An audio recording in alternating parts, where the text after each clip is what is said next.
Kemarin lu pada marah-marah sama Sri Mulyani gara-gara pajak naik terus. Sekarang begitu Sri Mulyaninya turun, lu pada nangis-nangis. Lu tuh sebenarnya punya pendirian apa kagak sih? Lu tuh aneh. Enggak yang namanya Sri Mulyani. Kenapa dia bisa menjadi menteri seumur hidup? Sederhana saja. Dia bisa melakukan finishing tax, melayani semua pejabat, dinaikkan semua tunjangan, dinaikkan gaji semua pejabat, sehingga pejabat tidak sense of politik. Investor yang pada kabur dari Indonesia, IHSG hancur, bahkan pasar saham dibekukan. Assalamualaikum, Sampurasun, Ilujeng Encing, warga Jabar, dan seluruh warganet dimanapun berada. Semoga pagi hari ini pagi yang mencerahkan.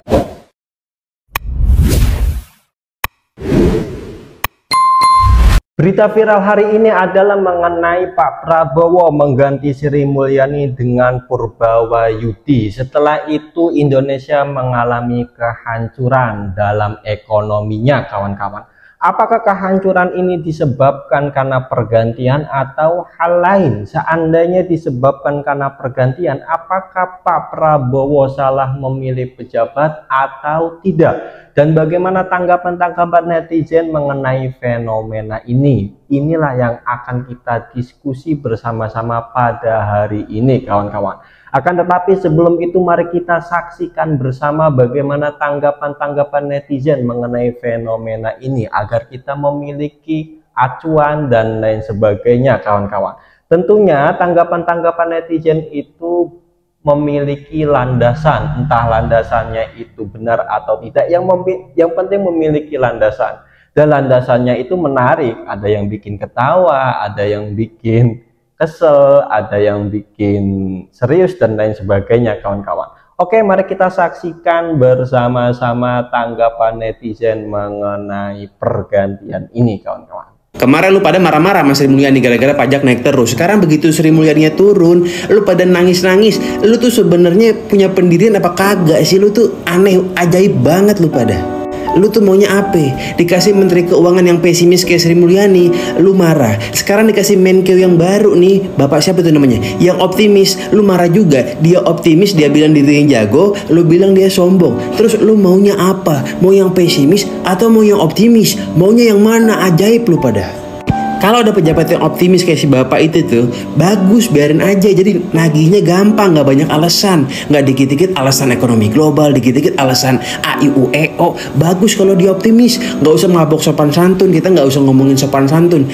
Satu lagi nih ya, netizen Indonesia, lu kurang-kurangin deh. Gampang banget nangis lu pada, lu cringe banget. Dikit-dikit nangis, dikit-dikit kesian, dikit-dikit nangis, dikit-dikit kesian. Kesian sama diri lu sendiri, nangisin diri lu sendiri, jangan nangisin orang, kejauhan. Ibu dosen akhirnya berhenti jadi menteri setelah 14 tahun mengabdi. Ayo kembali ke kampus, Bu. Kalau saya sarannya sebagai junior dan sebagai seorang penulis, ayo Ibu menulis buku, pasti banyak sekali inspirasi sejak jadi peneliti sampai jadi direktur Bank Dunia. Mana tahu nanti bukunya dibajak seperti saya dan teman-teman saya. Lalu saat membayar pajaknya, Ibu kesal. Saat dipajakin, negara ngebut. Saat dibajak, negara cabut. Ayo Bu, jadi penulis Bu. Semangat. Sangyo! Prabowo bersih-bersih orang Jokowi di kabinet. Hari ini Prabowo mereshuffle 2 orang kepercayaan Jokowi, yaitu Ketua Projo Relawan Jokowi Budi Ari dan juga Menteri Olahraga Dito Aryo Tejo. Hari ini diduga terjadi gara-gara adanya gelombang unjuk rasa akhir-akhir ini yang diduga ditunggangi oleh geng Solo. Hubungan Prabowo dengan Jokowi dan Gibran juga mulai merenggang. Terlihat pada saat Prabowo menemui ketua-ketua partai, Gibran sebagai wapres tidak diajak. Ditambah lagi, Prabowo mereshuffle Menteri Keuangan Sri Mulyani yang selama 2 periode Jokowi jadi presiden menjadi Menteri Keuangan. Reshuffle Sri Mulyani dari Menteri Keuangan sangat berbahaya karena akan menghambat proyek-proyek peninggalan Jokowi seperti IKN dan PSN. Reshuffle orang-orang Jokowi dari kabinet ini akan menjadi momen berakhirnya hubungan mesra antara Prabowo dan Jokowi. Dan momen berikutnya yang bisa menjadi memperburuk hubungan Prabowo dan Jokowi adalah revisi Undang-Undang Pemilu. Ketika Prabowo menaikkan batas ambang parlemen dari 4 menjadi 7% sehingga partai anaknya Jokowi, PSI, susah untuk masuk ke dalam parlemen. Tapi kalau menurut teman-teman, hubungan Prabowo dan Jokowi akan semakin memburuk nggak?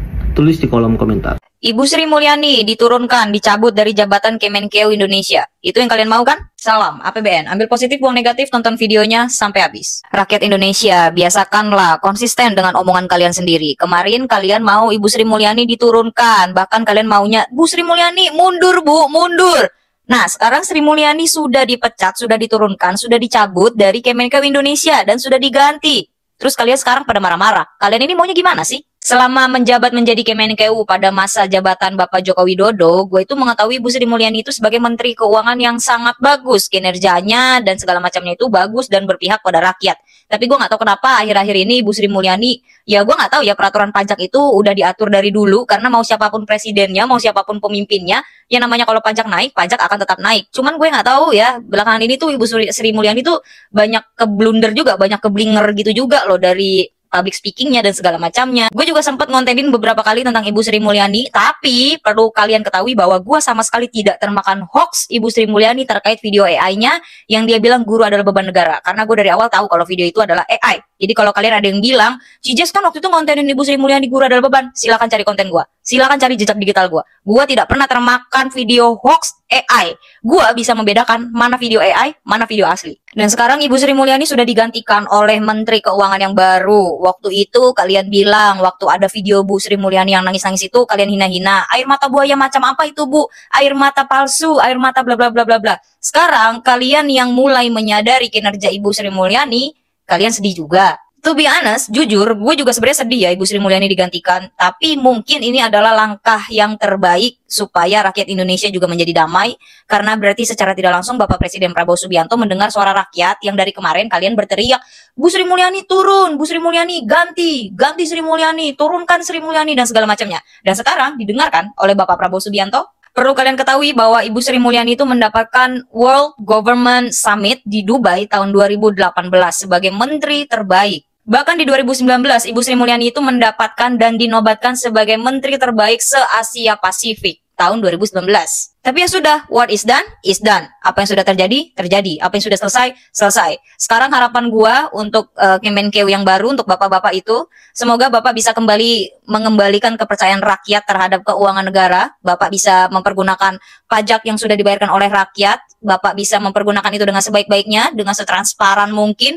Bahkan kalau bisa pajak diturunin ya Pak ya. Bahkan saya dengar Bapak bilang akan meningkatkan perekonomian 5-6%. Silakan Pak. Mungkin saat ini rakyat sudah banyak yang tidak percaya terhadap menteri, pejabat, pemerintah, dan segala macam. Tapi mungkin kalau Bapak bisa menunjukkan, Bapak bisa mengubah mindset serta pola pikir rakyat kita, mungkin kepercayaan rakyat terhadap pemerintah, terutama permasalahan keuangan, mungkin bisa kembali. Untuk Ibu Sri Mulyani, terima kasih atas pengabdian Bu Sri. Selamat beristirahat, silahkan bermain bersama cucu, menikmati hari tua, menikmati hari-hari bersama keluarga. Terima kasih atas pengabdian Ibu Sri Mulyani selama beberapa tahun terakhir ini. Teman-teman udah tahu belum?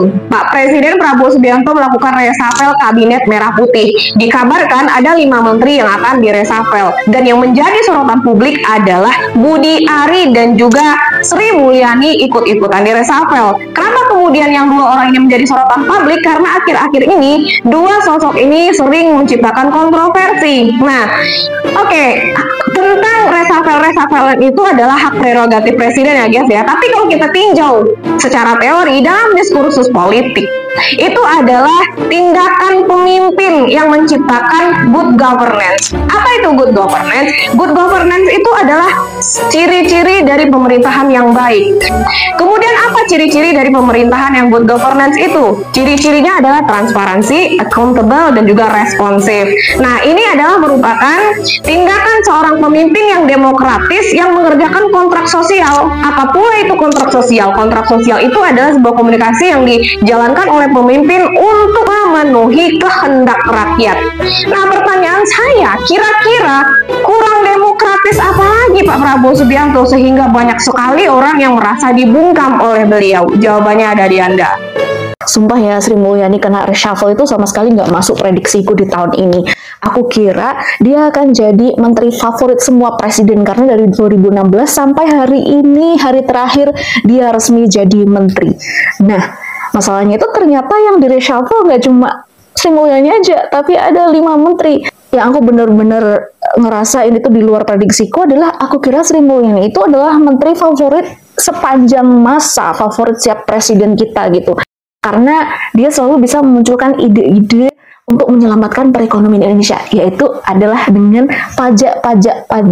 Nah, nanti menteri yang baru bisa nggak kasih formula untuk ngeboost ekonomi kita?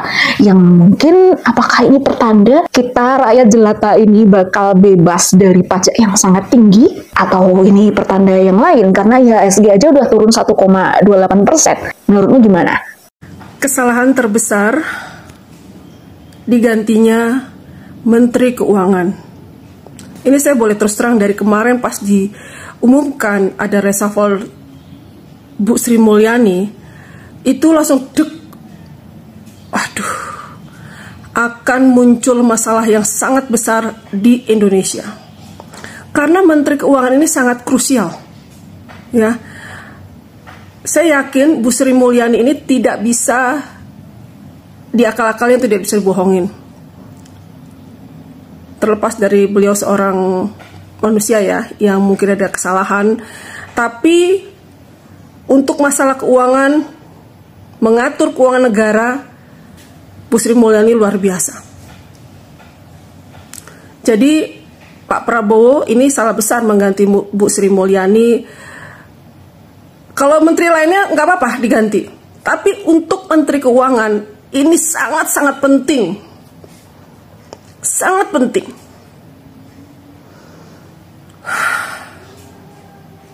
Dan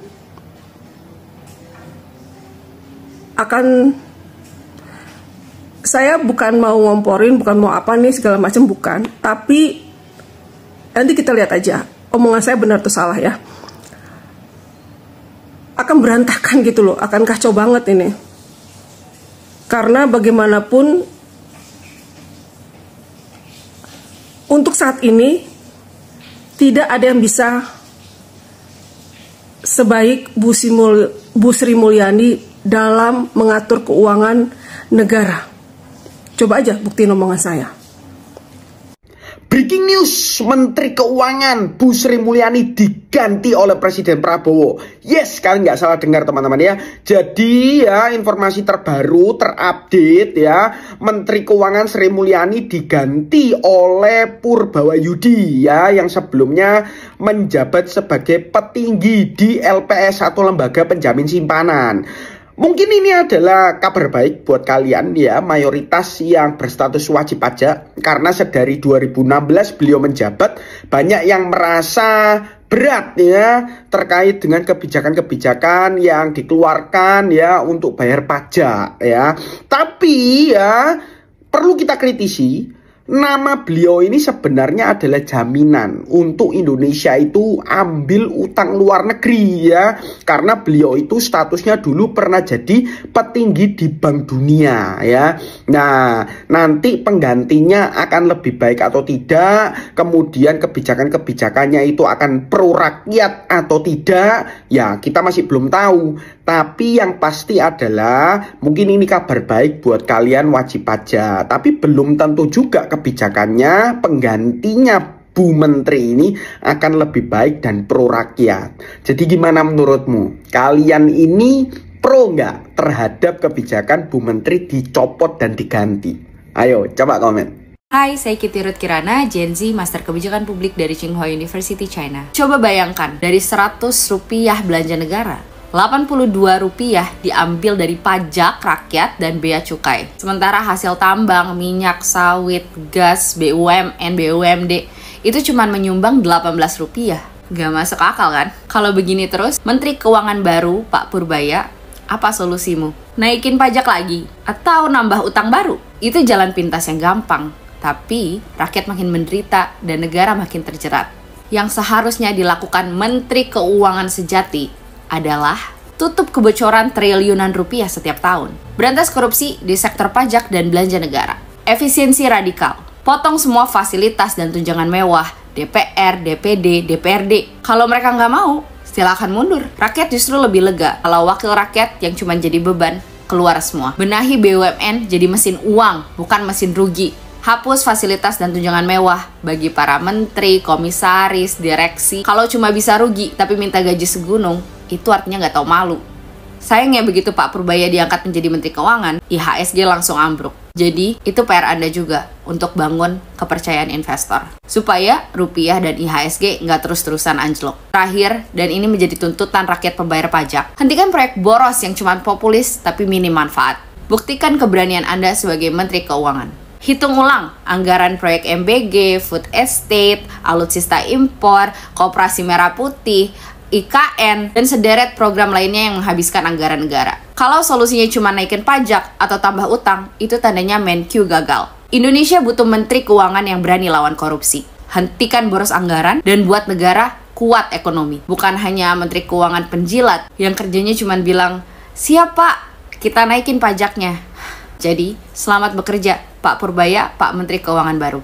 Ternyata Pak Prabowo keren juga ya. Karena kalau menurut gua, mereka semua itu terindikasi bagian dari geng Sri Mulyono. Jadi daripada nyusahin mulu, mendingan dibuang. Oh ya Pak, itu si Raja Juli Antoni dari PSI nggak dibuang juga tuh. Karena menurut gua, dia juga nggak ada gunanya loh Pak. Nasib hutan kita bukannya beres, malah tambah hancur. Ditambah lagi kemarin itu dia malah main domino sama mantan tersangka perusakan hutan pula. Kalau si Juli bilang nggak kenal sama itu orang, lah kok gua nggak percaya. Terus itu Pak, si Isyana Bagus Oka dari PSI, mending dibuang juga itu Pak. Lihat aja, ada hasil apaan untuk nasib para perempuan Indonesia? Nggak ada perubahan kan? Mending ganti sama aktivis perempuan yang emang udah ada track record ngebelain kaum perempuan. Ada lagi Pak, itu wapresnya nggak ikut di reshuffle juga. Masa waktu Bapak lagi pusing ngurusin kerusuhan, dia malah kelihatan ngekebelet kampanye cari panggung sendiri? Oh iya, ternyata masih ada lagi Pak, Sylvester Matutina. Coba itu kejaksaannya ditekan Pak, biar lebih tegas lagi. Masa sama orang-orang deketnya si Jokowi mendadak jadi kayak kerupuk dicelup air gitu. Masih ada. Jangan deh Pak, udah kebanyakan.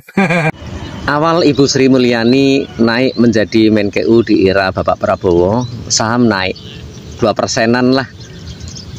Tapi saat Ibu Sri Mulyani turun saat ini, rata-rata saham itu turun.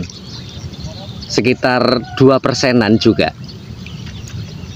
Saham papan atas untuk bank, BCA, BNI, BRI, dan sebagainya, itu juga turun di angka 2%-an. Apakah ini efek dari Ibu Sri Mulyani, efek ketidakpercayaan masyarakat kepada Menkeu, atau ada unsur politis yang bermain untuk menjatuhkan pemerintahan saat ini? Mohon tanggapannya. Terima kasih. Nah, itulah tanggapan-tanggapan netizen mengenai pergantian Sri Mulyani, kawan-kawan. Banyak kan, beragam-ragam maksud saya. Kalau kawan-kawan lihat di sosial media, masih banyak sekali tanggapan-tanggapan netizen, kawan-kawan. Saya hanya menampilkan beberapa tanggapan saja. Karena ya kalau misalkan ditampilkan semua nanti kelamaan, kawan-kawan. Tetapi dengan tanggapan ini kawan-kawan bisa tahu sedikit informasi ya, kawan-kawan. Ya, tanggapannya beragam, ada yang setuju dan ada yang tidak setuju. Yang setuju itu karena Sri Mulyani itu geng Mulyono, itu statementnya seperti itu yang setuju ya, kawan-kawan. Yang tidak setuju itu karena gara-gara pergantian ini, Indonesia mengalami kehancuran, Indonesia mengalami kerugian.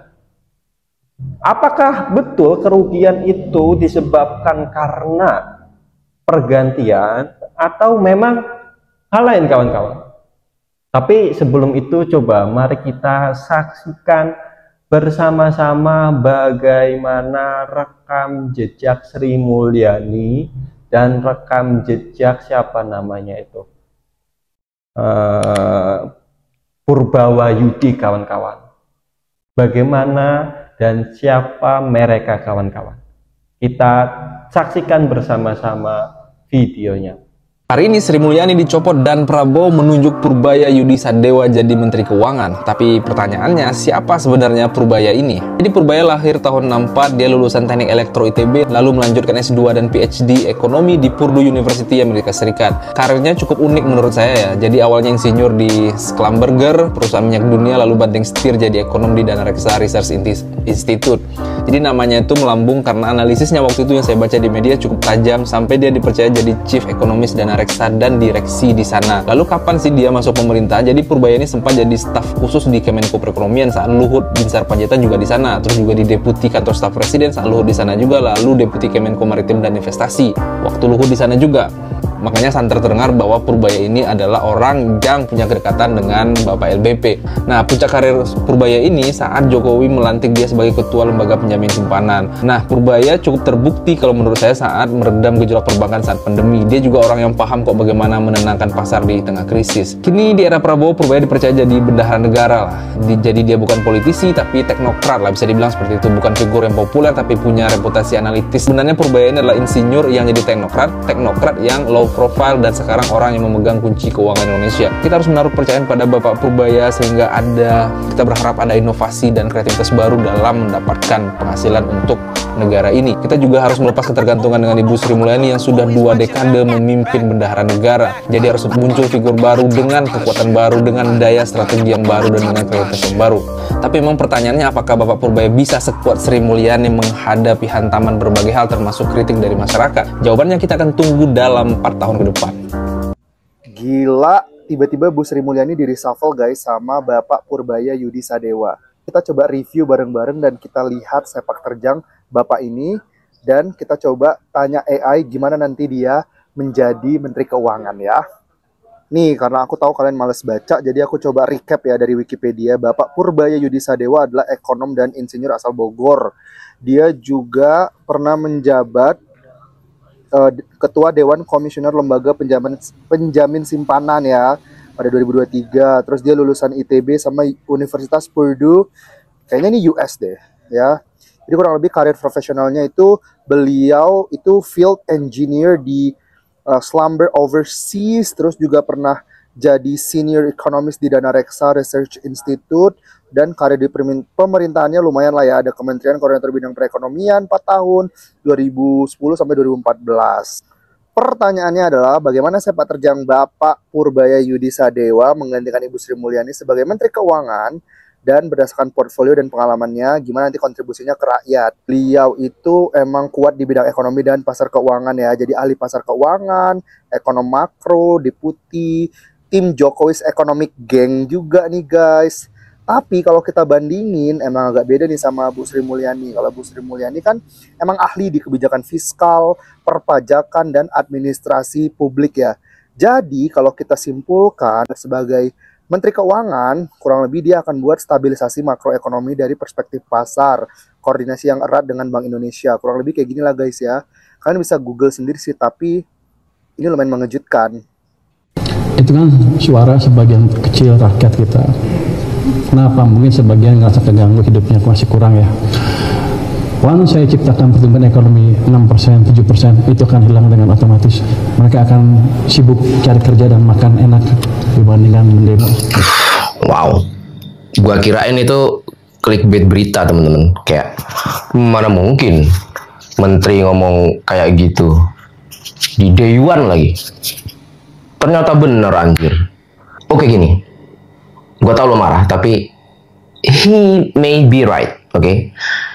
Sebagian kecil katanya. Kita kan memang nggak pernah survei ya, maksudnya dari 270 sekian juta, kita nggak tahu. Siapa tahu emang sebagian kecil doang, di bawah 50%. We don't know. Dan walaupun gue tahu persis teman-teman gue yang kaya banget gitu ya, yang financial freedom mah udah lewat, ya mereka tetap demo, tetap menyuarakan segala macem. Tapi kan datanya juga belum ada gitu. Bisa jadi secara representatif keseluruhan, lu kalau udah kaya emang nggak peduli lagi gitu. Bisa jadi karena lu sibuk makan enak gitu. Bisa jadi. He may be right dengan pernyataan-pernyataan itu. Tapi pernyataan yang benar tapi disampaikan di momen dan waktu yang salah kan juga nggak baik.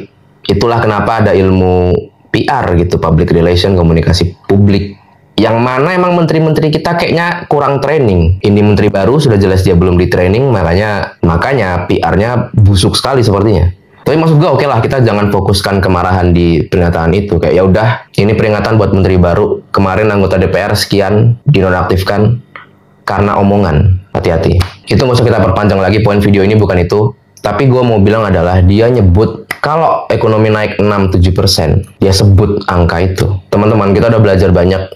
Jangan sekali-kali menormalisasi pejabat ngomong sesuatu, janji sesuatu tanpa mikirin gimana konsekuensi dan tanggung jawab atas ucapannya itu. Kalau dia berani ngomong 6-7% itu, ya udah kita set itu jadi KPI-nya dia. Kita tagih itu sampai mati. Sampai mundur deh. Gitu aja udah. Ya mudah-mudahan kedepannya mulutnya nggak sampah lagi ya. Tapi intinya itu adalah di 6-7% itu. Mulut lu sampah nggak apa-apa deh. Tapi tepati janji gitu. Gitu. Itu inti video ini. Karena gue capek banget gitu. Gibran bisa bilang 19 juta. And he's getting away with it gitu. Gue bilang dia goblok. Gue dirujak di thread. Kalau ada orang janji 19 juta tanpa tahu gimana cara realisasinya. Kata apa lagi yang lain selain goblok coba? Enggak yang namanya Sri Mulyani. Kenapa dia bisa menjadi menteri seumur hidup? Sederhana saja. Dia bisa melakukan finishing tax, melayani semua pejabat, dinaikkan semua tunjangan, dinaikkan gaji semua pejabat, sehingga pejabat tidak sense of politik, nggak menyatu dengan rakyat. Itu yang terjadi hari ini. Betul nggak? Dia tidak menyatu. Artinya apa? Faktanya DPR kemarin konversi pers mengatakan kami nggak ngerti tunjangan 50 juta ini tiba-tiba datang ke kami. Masa kan itu nggak masuk akal. Kalau DPR nggak ngerti kan keputusan itu diputuskan oleh pemerintah dan DPR. Nah itu konfirmasi ke DPR-nya. Dia bilang tiba-tiba datang 50 juta itu. Itu fakta. Habis ini saya mau ke Kementerian Keuangan melihat di sana seperti apa. Ini juga kan kaget, ini kan kagetan juga. Tadi saya dikasih tahu baru mungkin jam 12:30. Kalau saya pikir saya ditipu. Saya cek telepon nomornya telepon bener apa enggak. Ternyata saya cek kebetulan baru saya berani datang. Diminta menjadi Menkeu sejak tanggal berapa, Pak? Sejak hari ini. Jadi benar-benar tidak ada komunikasi sebelumnya. Ada diskusi ekonomi terlebih dahulu Pak dengan Presiden sehingga Bapak dipilih menjadi Menkeu yang baru. Kan waktu sarjana saya presentasi di sana. Mungkin kelihatan saya cukup jago kelihatannya. Tapi yang khusus nggak ada. Ada beberapa kali aja diskusi ekonomi tapi nggak baru-baru ini sekali. Pak, target Rosari Pak? Ya? Ada target. Belum ada target tapi 3 bulan Rosari itu ya? Iya Pak. Wah dia ngasih angka tinggi banget. Ngeri juga saya bilang. Saya bilang betapa kita kita capai yang 8% itu. Dia bilang jangan lama-lama secepatnya. Ya kita cobalah. Kalau sebagai ekonom ya tahun ini 8% mungkin agak sulit. 2 tahun 3 tahun ke depan ada peluangnya dicapai. Gini yang penting gini, kita balikin arah ekonomi yang melambat menjadi lebih cepat dulu. Let's say ke arah 6% lebih dalam waktu tidak terlalu lama. Habis itu kita bangun yang lain biar pertumbuhannya bisa lebih cepat lagi. Berat gak sih Pak dituntut sama Presiden Pak untuk secepat mungkin? Ya? Berat gak sih Pak? Ya saya deg-degan berat banget. Tapi dia pikir, pokoknya Presiden cukup agresif gitu. Ada yang ingin disampaikan ke pasar nggak Pak? Soalnya tadi IHSG sama rupiah sempat ngedrop pas pengumuman soal Ibu Sri Mulyani. Mungkin pasar nggak tahu, saya orang pasar. Saya di pasar berapa sih? Iya sejak tahun 2000. Pak 15 tahun lebih. Teman Pak Anggito dulu dimarah-marahin Pak Anggito karena dia majikan dulu. Saya di pasar. Tapi saya udah kenal pasar cukup lama. Di sini juga tim cukup kuat. Pak Anggito di pasar cukup lama. Pak Thomas sudah tim lama di sini. Beliau teman saya dari tahun 2000 kali ngajar di UI bareng-bareng. Jadi Pak Heru juga teman lama, ahli di Bea Cukai juga. Jadi kalau mau dibetulin, diperbaiki, dioptimalkan, rasanya sih kita punya instrumen yang cukup untuk memperbaiki secara bersama-sama.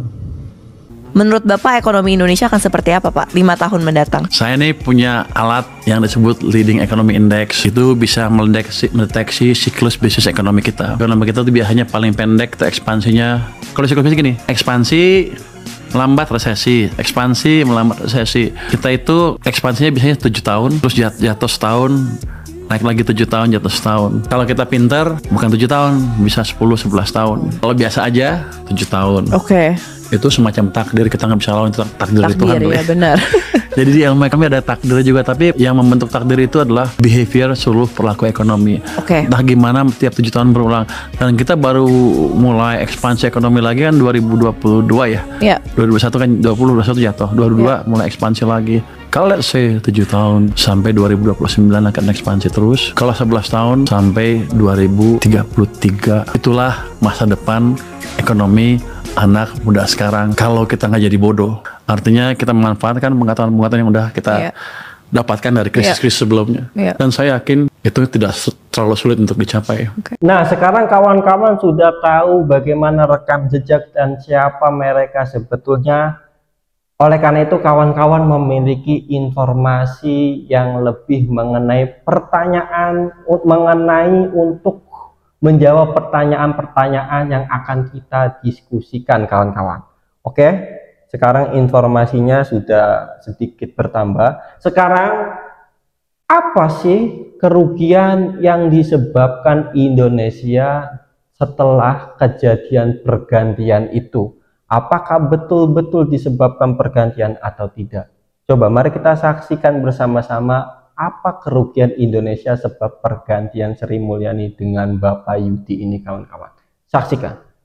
Bang, bahas investor yang pada kabur dari Indonesia. IHSG hancur, bahkan pasar saham dibekukan. Menarik nih. Pertama, kita harus tahu dulu IHSG ini apa. Apakah IHSG singkatan dari Snapgram? Bukan nih. IHSG itu singkatan dari Indeks Harga Saham Gabungan. Nah, tiba-tiba harganya terjun bebas dan merah semua kayak begini. Saking parahnya, pasarnya sampai dibekukan. Kenapa nih bisa begini? Sering baca kumparan Tirto dan CNBC. Ternyata IHSG ini ibaratnya kayak termometer yang mengukur kesehatan ekonomi kita. Kalau harganya tinggi, warnanya hijau, berarti sehat. Itu tandanya banyak investor luar yang mau investasi di negara kita. Kalau jeblok begini, berarti investor pada kabur, pada berlomba-lomba buat jual saham-saham ini. Makanya harganya makin murah. Ibaratnya gitu. Yang menarik, IHSG ini anjlok di tengah kenaikan bursa saham Asia. Jadi yang lain pada hijau, harganya naik, kita doang yang merah begini. Tapi kenapa sih investor pada kabur? Netizen komen. Artinya apa? Artinya duit investor asing pada dipindah dari Indonesia ke bursa lain. Karena apa? Karena Indonesia udah beneran gelap. Gelap karena apa? Lo jawab sendiri dah, pegel jelasinnya. Market nggak bisa bohong, angka nggak bisa dimanipulasi. Investor mana yang minat taruh uang di negara gelap gini? Kalau kamu lupa Indonesia gelap, kenapa? Kamu tinggal lihat gambar ini. Kalau menurut kamu gimana? Saya mau dengar pendapat kamu. Nah, itu kerugian yang dialami Indonesia ketika atau setelah pergantian Sri Mulyani dengan Pak Yudi, kawan-kawan. Oke, mari kita ke intinya, yaitu menjawab pertanyaan yang saya ajukan dan kita berdiskusi bersama-sama dalam video ini, kawan-kawan. Tetapi sebelum itu saya akan memberi tanggapan terlebih dahulu, kemudian apabila tanggapan saya itu salah, tidak benar, atau apalah, kawan-kawan bisa mengkoreksi saya. Oke, informasi mengenai tentang apakah kerugian Indonesia itu disebabkan karena pergantian, itu bisa jadi iya, bisa jadi tidak, kawan-kawan. Tetapi kemungkinan besar karena sebab pergantian, kawan-kawan. Tetapi pergantiannya itu bukan berarti Bapak Yudi itu tidak bisa mengurus, kawan-kawan. Karena kita tidak tahu bagaimana Bapak Yudi ke depannya sebagai pengganti Sri Mulyani. Oleh karena itu, coba mari kita lihat bersama-sama bagaimana kerja Pak Yudi ini, kawan-kawan. Kenapa tidak tentu? Karena Pak Yudi itu tidak bisa atau tidak mampu. Karena ketika pergantian tersebut, kemungkinan saham-saham yang diurus oleh Indonesia itu tidak ada yang mengurus gara-gara pergantian. Gini loh, kawan-kawan. Misalkan kalau misalkan pemilihan itu kan pemilihan pemimpin, kayak misalkan pemilihan RT nih. Ketika pemilihan itu kan yang jadi nanti kinerja RT sebelumnya itu bisa tidak kerja, bisa kerja ala kadarnya, kawan-kawan. Jadi informasi ini mengenai tentang disebabkan pergantian itu bukan berarti Pak Yudi tidak bisa kerja dan lain sebagainya, ya kawan-kawan. Tetapi karena itu, kawan-kawan, ini tanggapan saya, ya kawan-kawan. Mengapa saya beranggapan seperti itu? Karena Pak Yudi itu baru dilantik, baru menjadi pengganti Sri Mulyani. Karena tidak tahu bagaimana dia kerja nyatanya tuh sebagai pengganti Sri Mulyani. Apakah betul-betul bisa melebihi Sri Mulyani atau tidak, gitu, kawan-kawan. Kalau seandainya betul-betul bisa melebihi Sri Mulyani, maka Pak Prabowo itu tidak salah memilih Pak Yudi sebagai pengganti Sri Mulyani, kawan-kawan. Yaitu tanggapan saya ya, ini hanya berdiskusi saja, berdiskusi mengenai tentang kebijakan Pak Prabowo sebagai Presiden Republik Indonesia yang mengganti Sri Mulyani dengan Pak Yudi, kawan-kawan. Seandainya tanggapan saya ini salah atau apalah, kawan-kawan bisa mengkoreksi ya, kawan-kawan. Bagaimana tanggapan kawan-kawan mengenai ini? Coba tulis ke kolom komentar tanggapan kawan-kawan dan komentari juga tanggapan saya, kawan-kawannya. Berita selanjutnya adalah mengenai Kang Deddy Mulyadi membuat status, membuat postingan di TikTok. Kita doakan, isinya kita doakan semua yang dirawat akibat peristiwa Majelis Taklim ambruk di Bogor segera pulih dan bisa berkumpul lagi bersama keluarga tercinta. Jadi Kang Deddy Mulyadi itu mengunjungi korban peristiwa Majelis Taklim ambruk di Bogor, kawan-kawan. Coba kita saksikan bersama-sama videonya. Dan ada video satu lagi mengenai KDM, tapi ini video beberapa hari yang lalu, tapi saya akan tampilkan ya di sini, kawan-kawan. Oke, saksikan. Ini juga. Ini kenapa patah? Enggak.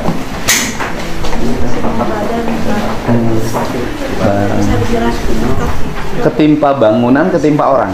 Ketimpa orang katanya. Ya. Jadi ini fraktur spinal. Di tulang belakang Ngengkel damang. Mohon. Ya. Karena itu kayaknya konstruksi bangunannya itu kan pakai tiang-tiang beton. Tiang betonnya bukan cor itu apa pabrikan, tapi mungkin manual. Betul. Jadi ketika bebannya terlalu banyak, ngegebruk. Ibu mah sering aja di situ. Baru. Karena muludan. Baru datang langsung ambruk. Itu teh jam berapa kejadiannya? Jam 10 ya, kira-kira jam 9. Jam 9 pagi. Ya pagi. Si ayangna gaduh keneh. Gaduh, nggak setruk. Ya Allah ya Rabbi, si ayangna setruk. Atuh meureun nguruskeun. Raya putrana. Ya alhamdulillah. Tapi nana aja alhamdulillah. Memar hungkul. Sing gancang cager tong dilala di rumah sakit. Amin. Ini sama jamaah yang kemarin. Ini jamaah. Aduh. Patah. Ya ini. Darah otak. Darah otak. Tahu. Memar berarti. Kalau yang gini masih aman tapi bisa. Ini kan tadi di CT scan. Jadi ada yang harus dilakukan pembedahan, ada yang tidak. Ini benturan. Jadi kemarin udah di CT scan ya. Jadi ini dengan adanya epidural ya, hematom. Jadi mudah-mudahan nanti bisa diserap kembali. Diserap ya? Iya. Emang sakit kepalanya luar biasa. Iya, karena ngebentur. Betul. Jamaahnya banyak kayaknya ya? 150 katanya. Biasanya cuma 30 katanya. Oh iya, kok bangunannya nggak kuat untuk nampung banyak. Betul. Assalamualaikum Sampurasun, Wilujeng Encing, warga Jabar dan seluruh warganet dimanapun berada. Semoga pagi hari ini pagi yang mencerahkan, pagi yang membahagiakan, dan pagi yang memberi harapan. Saya sampaikan bahwa pertama saya mengucapkan terima kasih pada Pak Kapolda Jabar, Direskrim Polda Jabar dan seluruh jajaran Kapolres Indramayu dan Satreskrim Polres Indramayu atas pengungkapan pembunuh keluarga Sahroni, dan hari ini sudah dilakukan penangkapan dan pemeriksaan. Semoga pelaku pembunuhan mendapat hukuman yang setimpal dan dari perbuatan yang dia lakukan. Yang kedua, saya mengucapkan terima kasih pada jajaran KBRI yang telah membantu pemulangan jenazah warga Kabupaten Sukabumi yang bekerja di Korea Selatan yang hari ini sudah dikirim ke kampung halamannya dengan lancar. Yang ketiga, saya pagi hari ini dalam perjalanan menuju Kabupaten Bogor untuk menengok para korban jamaah Majelis Maulid di Kampung Ciapus, Desa Sukamakmur, Kecamatan Ciomas, Kabupaten Bogor. Semoga pagi hari ini kita memiliki spirit yang kuat untuk terus berbuat kebaikan. Salam untuk semuanya. Wilujeng Enjing, bahagia selalu. Itu saja yang dapat saya sampaikan. Kurang lebihnya mohon maaf, dan jangan lupa yang belum like dulu, subscribe dulu, share. Terus jangan lupa memberi tanggapan kawan-kawan juga, kawan. Karena saya juga kawan-kawan, meskipun tidak membalas komentar kawan-kawan, saya membaca satu persatu. Ada beberapa alasan mengapa saya itu tidak menjawab komentar kawan-kawan. Di antaranya karena saya bingung ingin menjawab apa.